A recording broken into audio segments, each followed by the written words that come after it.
এতিয়াতো আমাৰ ল'ৰা ছোৱালীৰ জন্ম হয় ল'ৰা ছোৱালী কোনে পঢ়াব বোলে এইটো মামায়ে পঢ়াই দিব লাগিব লেঠা লাগিলে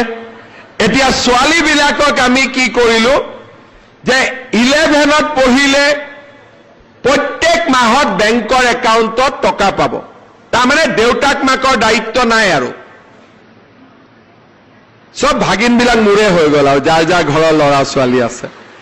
তাৰ পিছত ডিগ্ৰী ফাৰ্ষ্ট ইয়াৰটো দিব নালাগে আৰু পোষ্ট গ্ৰেজুৱেট পঢ়িলে প্ৰত্যেক মাহত 2,500 টকা কৰি আমি বেংকৰ একাউণ্টত দিলো এইবাৰ আমি কি কৰিম ফাৰ্ষ্ট ইয়াৰ বিলাকটো সেকেন্ড ইয়াৰ পাব তেতিয়া নতুনকৈ ফাৰ্ষ্ট ইয়াৰত নাম ভৰ্তি কৰিব তেওঁলোককো এইবাৰ আমি নিযুত মইনা আঁচনি দিয়া আৰম্ভ কৰিম তাৰমানে এতিয়া আপোনালোকে চিন্তা কৰক অৰুণোদয় পালো চাউল পালো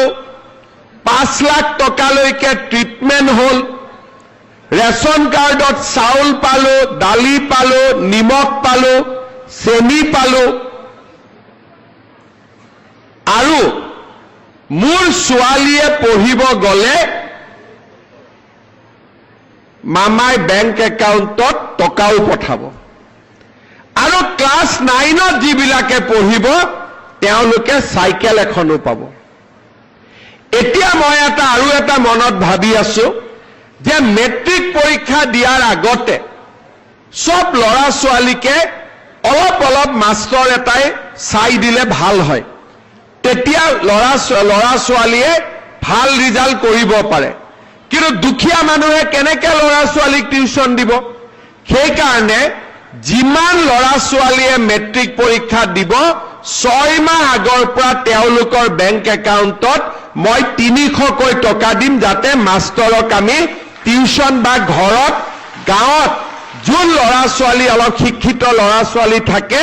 তেওঁলোকে যাতে গধূলি আমাৰ মেট্ৰিক কেণ্ডিডেটখিনিক পঢ়ুৱাব পাৰে এখন গাঁৱত 10 গৰাকী মেট্ৰিক কেণ্ডিডেট আছে গাঁৱতে এজনী পঢ়া জানা ছোৱালী আছে মেট্ৰিক কেণ্ডিডেটৰ বেংক একাউণ্টত মই 300 টকা দিম 10 গৰাকী ছোৱালী লৰাই লগ লাগি 3 × 10 3000 হল গাঁৱৰ পঢ়া ছোৱালীজনীক পইচাটো দিলে সদায় গধূলি 2 ঘণ্টা সময় ছোৱালীজনীয়ে ল'ৰা ছোৱালীকেইটাক চাই দিলে মেট্ৰিক পৰীক্ষাটো যেতিয়া আগতকৈ ভাল হ'ব না নাই এটা আপোনালোকেতো এইবিলাক কথা মোক কোৱাই নাই মইহে ভাগিনকেইটাৰ কাৰণে চিন্তা কৰি আছো হয় নে নহয় অলপ ডাঙৰ কৰি হয়তো ক'ব